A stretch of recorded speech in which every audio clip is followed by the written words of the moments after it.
Motion is title sufficient. Oh, pardon me, I'm sorry. You're recognized, gentlemen. Madam Chair, in this piece of legislation, does it increase or decrease the qualifications for personnel with the corrections agency? This one doesn't, gentlemen, to answer your question, it doesn't affect the personnel. This was just adding on that one line for 32, deleting the requirement for the bachelor's degree. With respect to the personnel, it doesn't affect it. It's just the commissioner, correct. Any other questions? Seeing none, the motion is title sufficient, do pass as amended, strike all. All those in favor say aye. Aye. Are there any opposed? Thank you. Agree with respect to the personnel. Next item on the calendar will be Senate Bill 2286. Correct. I recognize the gentleman from Harrison to explain the next two bills. Seeing none, the motion is title sufficient, do pass as amended, strike all. All those in favor say aye. Thank you, Mr. Speaker. Are there any opposed? What this bill does, this is the early learning collaborative that we started. With respect to the personnel. Next item on the calendar will be Senate Bill 2286. Correct. Right now, we appropriate about $6.5 million in it. This would add another $1 million to that program. It's a one-to-one match with state dollars. What this bill does, this is the early learning collaborative that we started donations from nonprofit. We can use its own local funds or whatever. But anyway, it's a match with the early learning collaborative. We're trying to grow that. And we've gotten recognition across the nation as having one of the best one-to-one in the nation. With state dollars. And again, what we're doing, we're raising, we're adding another $1 million to that program. Continue. And we also want to add a repealer or whatever. So it comes back to us and we can give it another look. Again, that's all this bill does. We've gotten recognition across the nation as having, if there's no question, I've got a motion titled "Resolution to pass as amended" because of the reverse repealer. All in favor say aye. Aye. Those opposed? Okay. The next item is 2594. This is the ESA bill. As you know, this has been controversial over the years. We had an opportunity this year, had a repealer in it, to go through it, make some changes. I truly believe this is a good bill. I think we had a bad bill that's become a good bill. There was a lot of room for abuse and stuff in it. We've done the best we could. We've worked a lot with the Senate over the summer. The Senate sent this bill to us.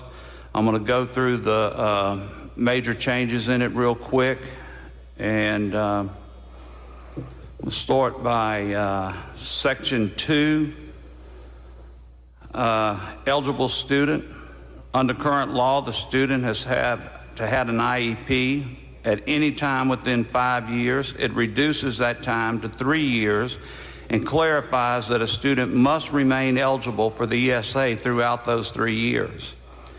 Eligible school definitions changed. Previously, an eligible school included a nonprofit school that was accredited T-Mobile or and Sprint are joining a provisional letter of accreditation from the state or regional accrediting agency, or alternatively was approved or licensed by the State Department. The bill limits eligibility schools to state-accredited special purpose schools, state-accredited non-public schools, a non-public school in the state that has enrolled an ESA student and which is providing services for that student's disability or special ed needs or services that addresses the student's IEP. Deserves to be there. We heard Jeff Ubben come in and talk about it. Brilliant investor. Defines a new term, awarded ESA school year, to mean the duration of that school year in which ESA funds are deposited into the student's ESA. This definition is important because later on in the bill, a new provision states that ES funds may only be used for expenses incurred within the awarded ESA year. Take a look at not only the Fed balance sheet, but the ECB balance sheet. What I see is similar affirmatively to states that the bill doesn't change or negate federal laws requiring local school districts to provide services to students with disability, including those enrolled in non-public schools or home instruction programs.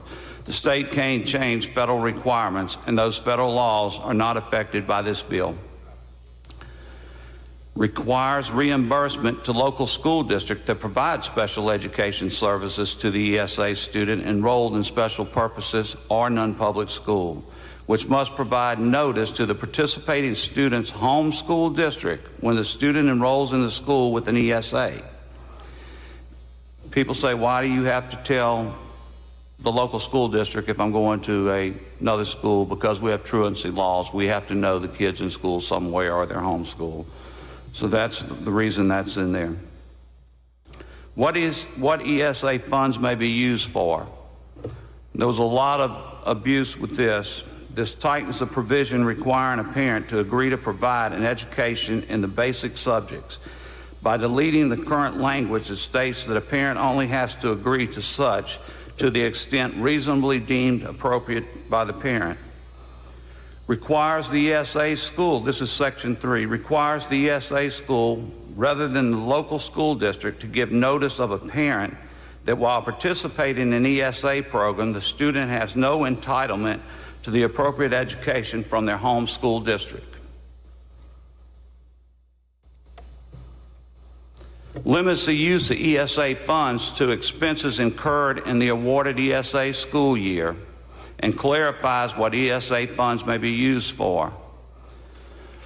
Previously, ESA funds were being asked to credit parents who drove their kids to school, parents or siblings who were tutoring their kids, yearbooks, athletic activities, all these things. So this has been tightened. Academic fees at a non-public school limits textbooks to those related to the academic coursework. Eliminates the use of ESA funds to pay for transportation for a fee-for-service transportation provider. Eliminates the use of ESA funds for online learning programs or courses. Eliminates the use of ESA funds to provide for services provided by a public school. Limits ESA funds paid to post-secondary institutions to the cost of courses taken through dual enrollment and only for textbooks related to academic coursework at the post-secondary institution. Tightens the ESA funds for computer hardware and software by specifying that such items must be essential for the students to meet measurable educational academic goals or goals within the student's IEP.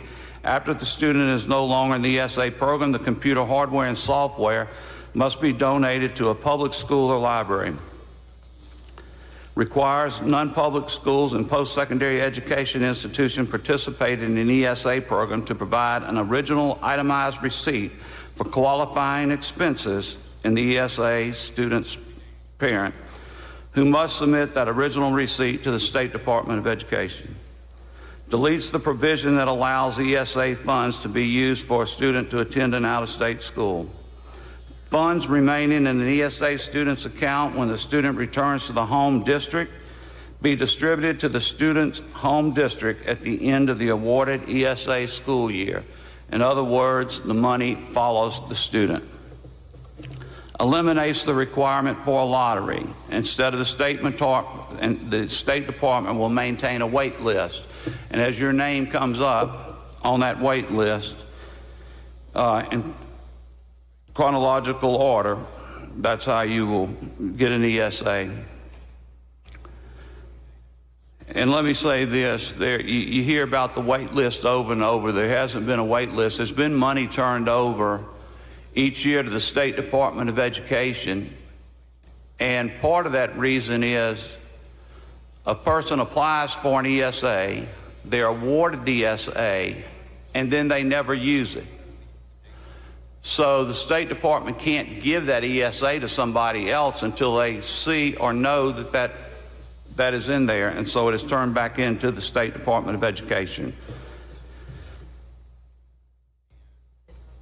Okay, this revises the scope of the biannual peer report. The next peer report is due before December 31st of this year. Peer must assess the degree that ESA participating schools are meeting the needs of participating students as defined by those students.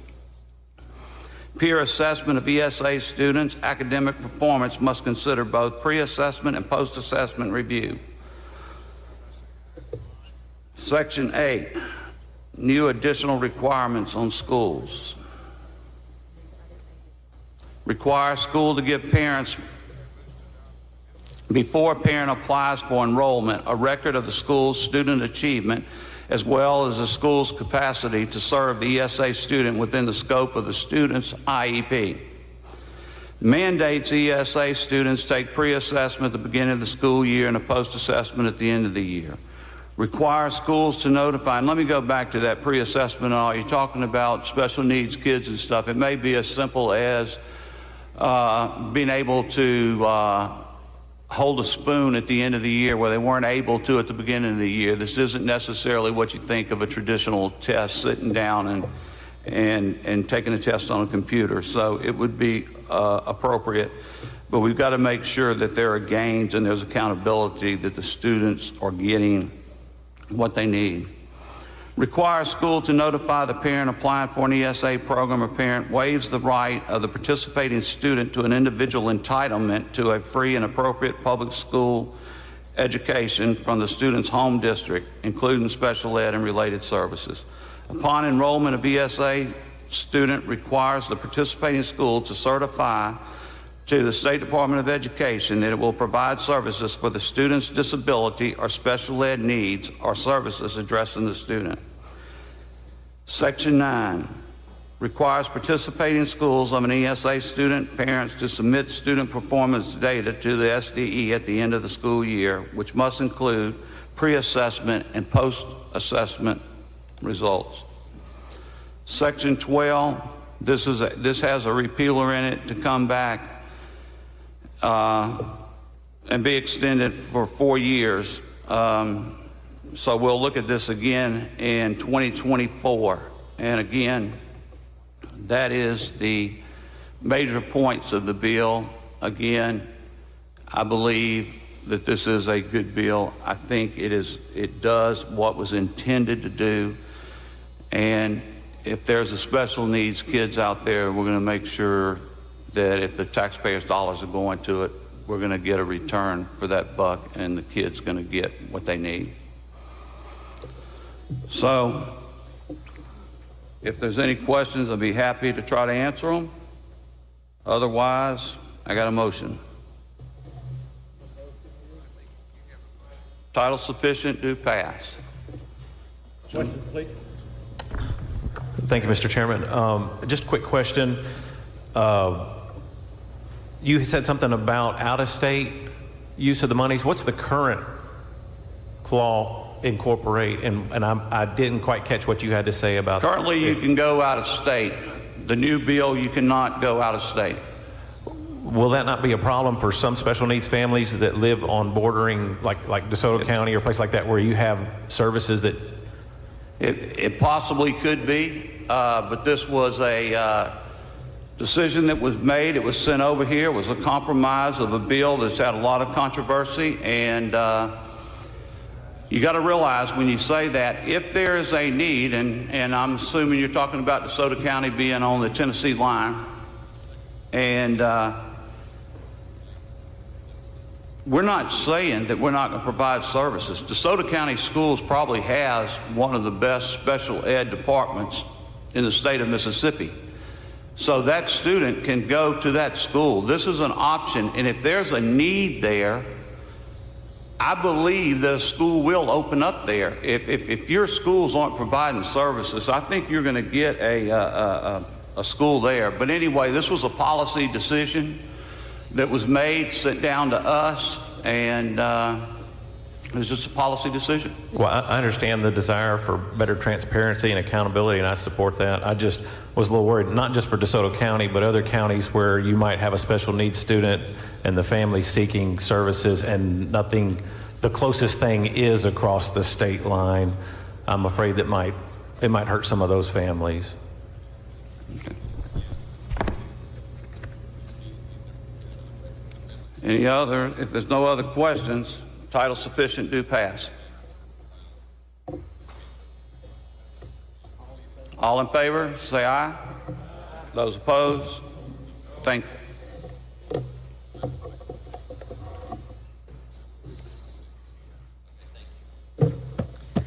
Next item on the calendar will be Senate Bill 2195. I recognize the gentleman from Jackson to handle the next several bills.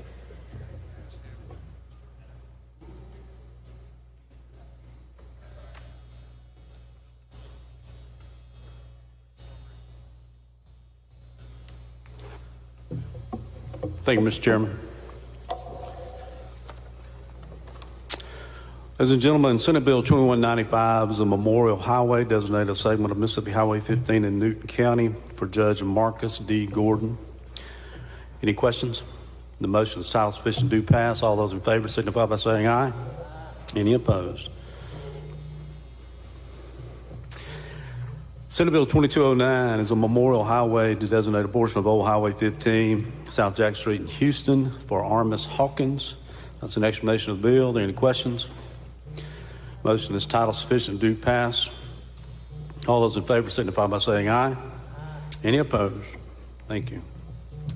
Senate Bill 2312, Memorial Highway to designate a portion of Highway 302, also known as Goodman Road in Horn Lake for Mr. Sam Dye. Any questions? Motion is title sufficient, do pass. All those in favor signify by saying aye. Any opposed? Thank you.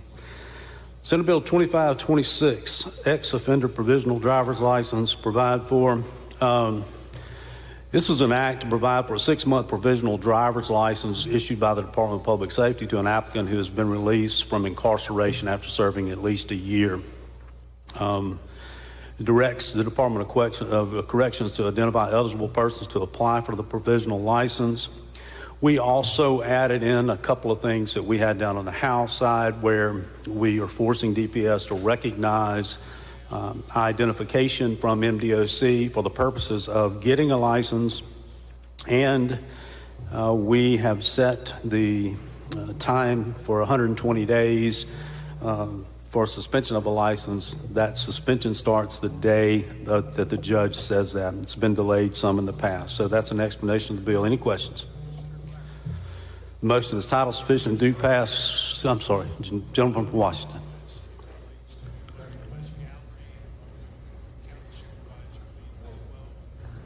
What happens if the person, while they're incarcerated, their child support causes their driver's license to be suspended because you had no income? How does this remove that provision where they can still get their driver's license when they get out? I think it does. Leanne, can you speak to that? The question is, if the driver's license is suspended during the incarceration because of lack of payment of child support, does this address that? I think it does. Could you look at that? Yeah. The court addressed it. Check on it. Good question. Okay, y'all gonna... Yes, sir. They're looking it up right now. I'll give you an answer. Gentleman from Forest. Would you all give some consideration as we go through this process to extending that period to at least a year? Because 6 months really passed so fast. I mean, 6 months basically the time that we have been here in session this year. So would you all at least give some consideration? Maybe it should be brought up on the floor, but extending that time to 1 year. I wouldn't have any problem with considering that, Mr. Watson, at all. Okay. Well, I may want to just offer that as an amendment. Yeah, I think it's double. I know it's double referred to. We got to get this out today. Okay. So I would prefer that we not amend it in here and cause it to go back to the previous committee. So what I'll do then, I'll talk with you and the chairman to see if we could maybe consider that as a floor amendment. Yes, because, I mean, that 6 months will be passed before the individual will probably be able to find a job. Good point. Thank you, sir.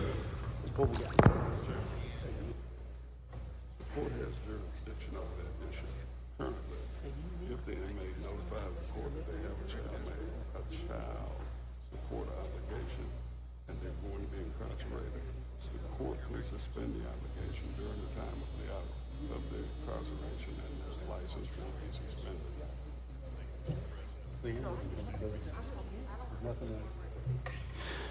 Gentleman from Washington, to your question, counsel is telling me that that is not specifically addressed in here, but according to the gentleman from Meridian, he's telling me that the court, you can petition the court. I don't want to get into that. We're trying to do something good here to allow people to get a job and be able to get transportation to or from a job. So again, if it's not addressed in here and we need to address it, we got a similar situation as it being a double referred bill. It's something we can work on between now. We proceed a little further along. I just think we need something substantive in there. Okay. Because most of those guys are not going to be able to get back or afford an attorney to go back to court. So this would be something simple. Yes, sir. Okay. Thank you for that. Are there any other questions? The motion is title sufficient, do pass, strike all. All those in favor signify by saying aye. Any opposed? Thank you. Senate Bill 2633 was the Senate's version of modification to driver's license. I simply replaced all of their verbiage with the verbiage of our bills 1371 and 1372. 71 addressing regular driver's license, 72 addressing CDLs. So that is what this bill now has, all of the House language. That's an explanation of the bill. Any questions? Motion is title sufficient, do pass, strike all. All those in favor signify by saying aye. Any opposed? Senate Bill 2692 provides for Memorial Highway, Highway 11 in Jones County for Police Chief Tyrone Stewart. It's an explanation of the bill. Are there any questions? The motion is title sufficient, do pass. All those in favor signify by saying aye. Any opposed? Senate Bill 2715 would require DOT to erect signs directing motorists to the Leonard Skinner Monument in Pike County. I've had a couple of members that have something similar that they want, but they don't have the complete information on it yet. Therefore, I put a reverse repealer in this bill so that we can take it to conference and look out for the desires of our members. So that's an explanation of the bill. Are there any questions? The motion is title sufficient, do pass, strike all. All those in favor signify by saying aye. Any opposed? Thank you. Let's move on to the second agenda. And I'd like to take up the second item there. Senate Bill 2585 would remove the Department of Transportation from the State Personnel Board for a period of 1 year. I believe we have put a reverse repealer in this bill to make sure it goes to conference. And that is an explanation of the bill. Any questions? Motion is title sufficient, do pass as amended. Or did we amend that? You did it in your Motion is title sufficient, do pass. All those in favor signify by saying aye. Any opposed? Thank you.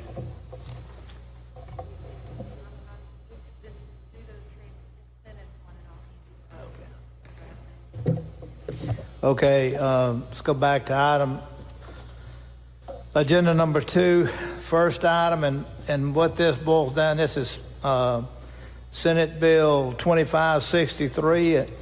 This is doing with workforce development, and all we did was we took the Senate bill and did a strike all with our House Bill 336 and House Bill 1040.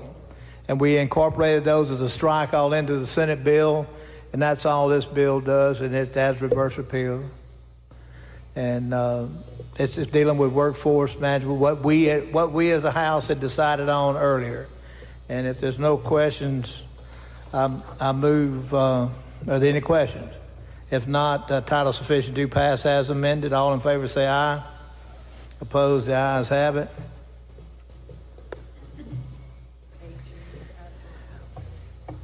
Okay, the next item will be 2603. It's a state personnel board exemption for the Attorney General's office for 1 year. And this bill, as like the others, has a reverse repealer, so it's going to conference. And that's what the bill does, is going to conference. Are there any questions? If not, recommendation is title sufficient to pass as amended. All in favor say aye. The ayes have it. Okay, next one. Got to add an amendment to that. Okay, I'll bring it out. Okay, the next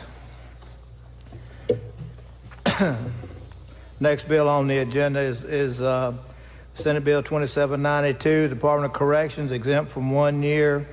Bring forward out from under the Personnel Board, but I do have an amendment. It's a reverse repealer on lines 721 by inserting after 2020 the following and shall stand repealed on June 30, 2020. So it repeals the day it's passed if it's not satisfactory, and that's what this bill does. Okay, I think the gentleman from Pike. Thank you, Mr. Chairman. I would like to offer an amendment at the proper time. Let me get this amendment. All in favor of this amendment, say aye. Making it a reverse repealer. I would assume this is the proper time. This is the proper time. Come forward to your amendment.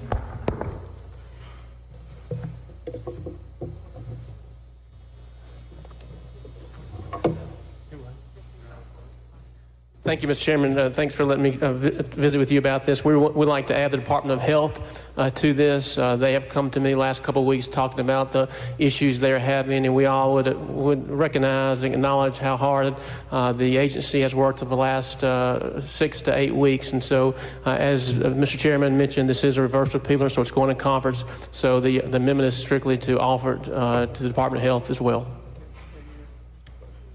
Two-year extension.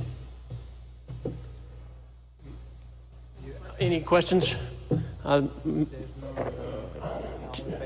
Gentleman from Lauderdale.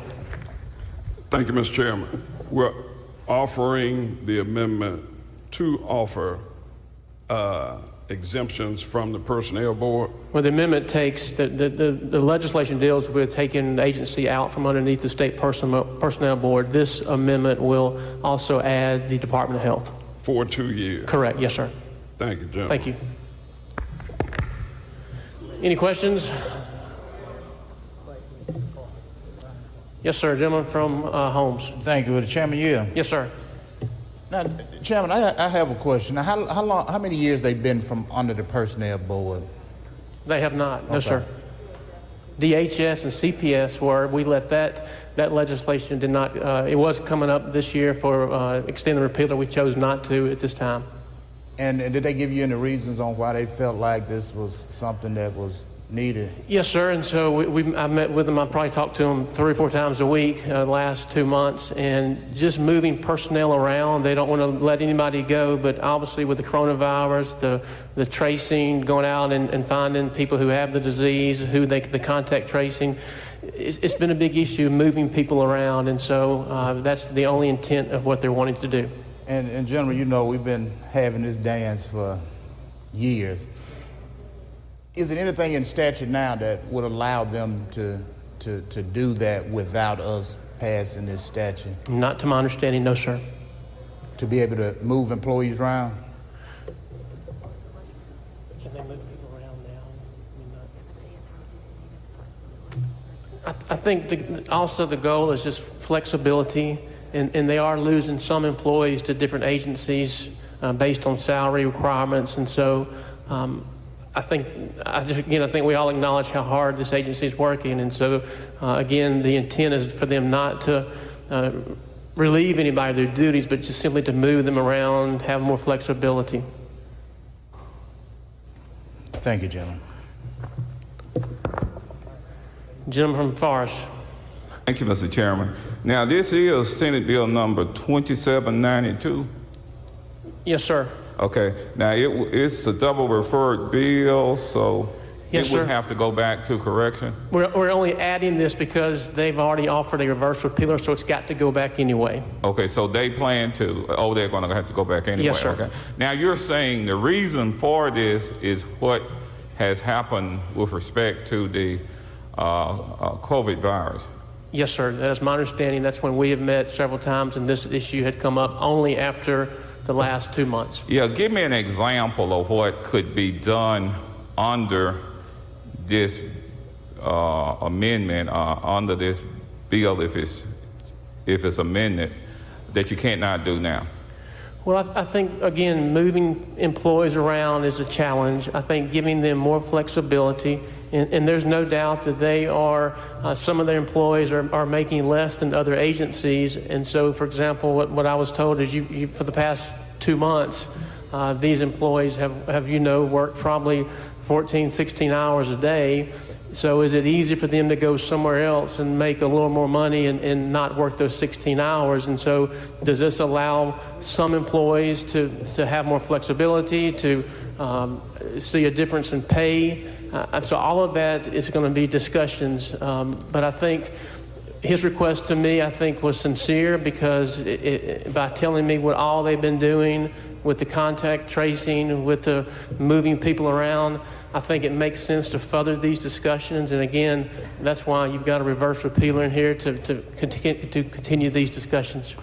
With the virus being present, basically any agency in state government can say they need to come from under the protection of the Act. Could it not be said? I don't think that, I think, well, I'll just speak for me that by having daily discussions with the executives at Department of Health, I know how much they're working, I know how much their employees are working, and I know all the other state employees are doing a great job. But I would think the Department of Health and MEMA are going above and beyond right now dealing with this disease. Did you indicate how many employees we have at the Department of Health? I can find out for you, Jim. I don't know, but I'm sure if you can. But this amendment would affect all of those employees. Yes, sir. Okay. And I have it in writing that the intent was not to have anybody lose their job. It's just to give them more flexibility. Do we know how the employees feel about this particular amendment?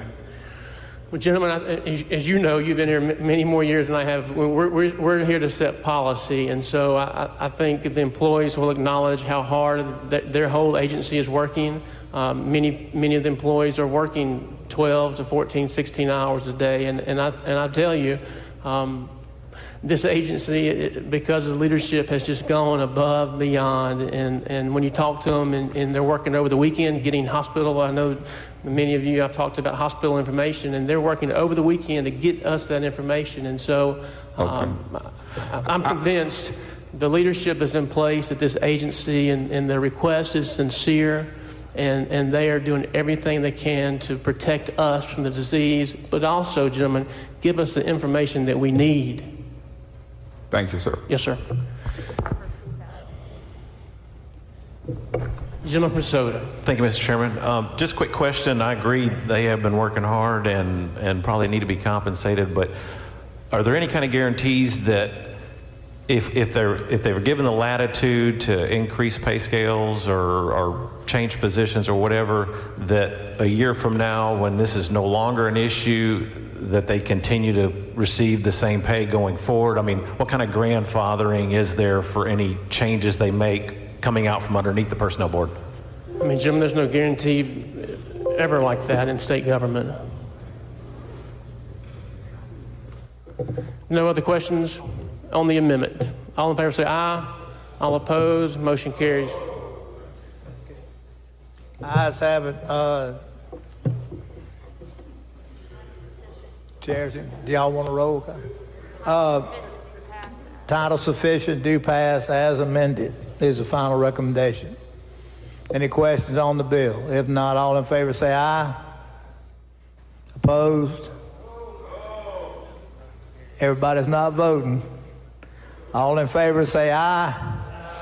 Opposed? The ayes have it. The ayes have it. Okay, last item on agenda 2 will be Senate Bill 2795, and this is doing the same for MDA, and it's got a reverse repealer, and they've got new people over there trying to get their organizations together, just like corrections. So we've asked that you pull them out for 1 year. It's got a reverse repealer. If there's no questions, any questions? If not, it's title sufficient, do pass as amended.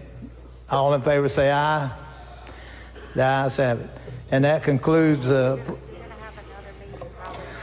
Appropriations Committee. We will probably have another meeting this afternoon. I think there's some bills floating around. Let's put 4 o'clock on your watch, please. And I would request that if you could to please be present.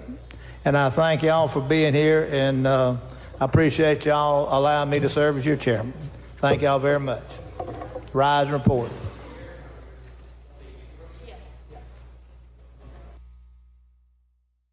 The meeting will be in the chamber at 4.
Mississippi House of Representatives is now in session. Please let the House come to order. Please stand as we're led in prayer today by the gentleman from Smith and remain standing thereafter for the pledge. Let us pray.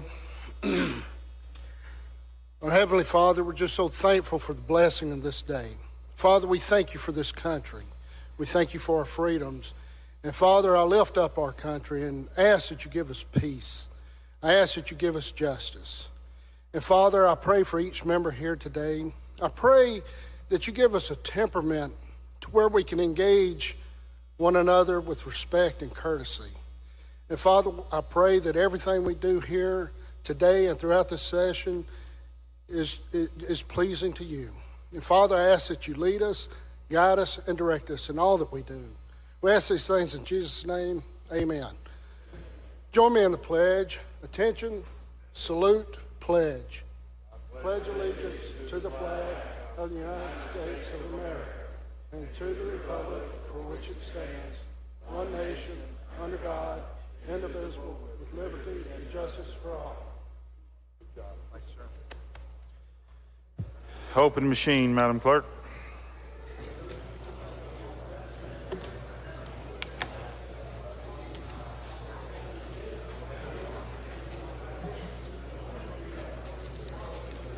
Has everyone voted? Has everyone voted?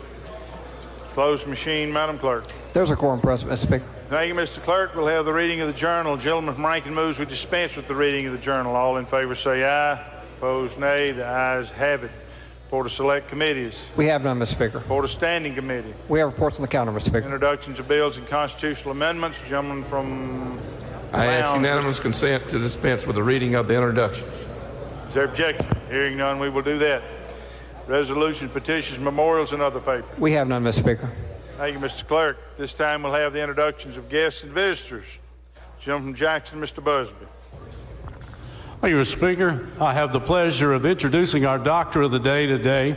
He's a great friend of mine, great doctor, surgeon at South Mississippi Surgical Center. He's also a wonderful musician. Y'all please welcome William Travis Little Pete Avery.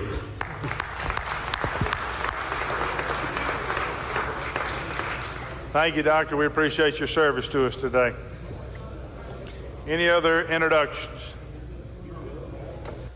I don't see any. All right, we will go to the calendar. Appropriations, you got anything? Apparently not. We go to the general calendar. Any chairman have an item here? Gentleman from Corinth, Alcorn, Chairman of Judd B.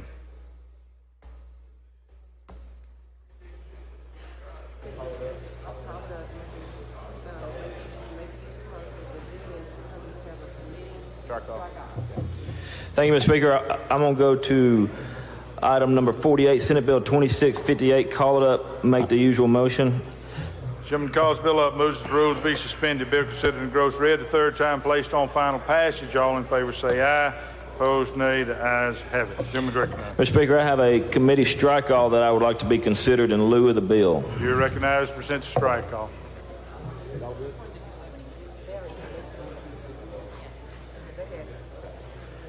All right, thank you, Mr. Speaker. This is the animal cruelty bill that came to us from the Senate.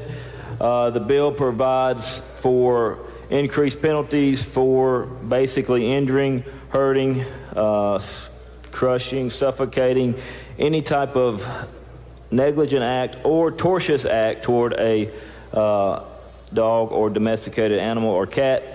It creates a misdemeanor, it defines what those are, and it defines what can become a felony. The penalties range for a first offense, 0 to 3 years in MDOC with a $0 to $15,000 fine, and on the second offense, 0 to $10,000, and a incarceration of 1 to 10 years. It also has a prohibition for owners convicted of these crimes, and it lays out certain exceptions in the bill.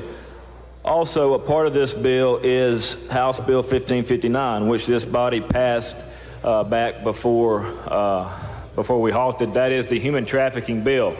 That is a bill that we ourselves as a body have made a priority, and today we once again are putting the lives of children, the lives of the victims of those crimes, and we're going to make sure that they're heard above and beyond what may happen to a dog and cat. So we put it attached to this bill, and Mr. Speaker, that's an explanation of the strike all.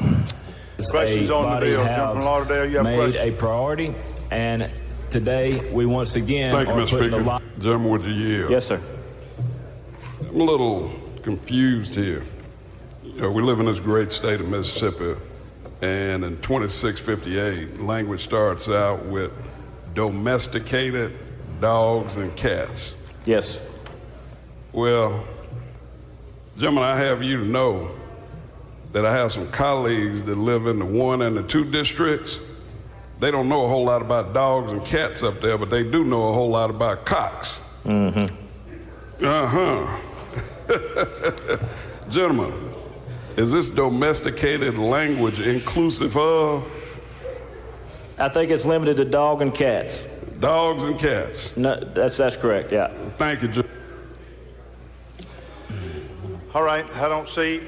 There is one more question. Gentleman from Tallahatchie, Mr. Rosebud. Gentleman Yield. Yes, sir. So I'm trying to get some clarity with this. So we're tying a human rights bill into an animals bill? A human trafficking bill. Human trafficking. Yes. Thank you, Gentleman. Okay. All right, I don't see any further questions. If you favor the strike all, indicate by saying aye. Opposed, nay. The ayes have it. Anything further on the bill? No, final passage, Mr. Speaker. Open the machine, Madam Clerk. Question occurs on Senate Bill 2658. If you favor the bill, vote aye. If you're opposed, vote nay. Has everyone voted? Has everyone voted? Close the machine, Madam Clerk. By a vote of 84 yeas, 17 nays, the bill passes.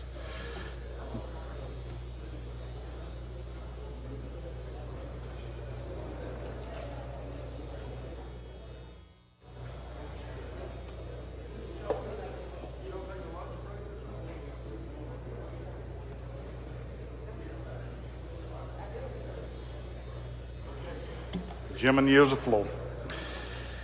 All right.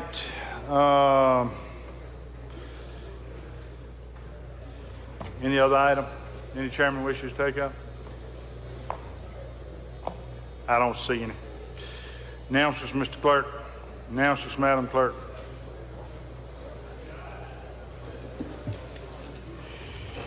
Constitution will meet after adjournment today in room 113. Accountability, Efficiency, and Transparency will meet after adjournment in 201H. Tourism will meet after adjournment in 401A. County Affairs will meet after adjournment in 401A. Energy will meet 5 minutes after adjournment in 202.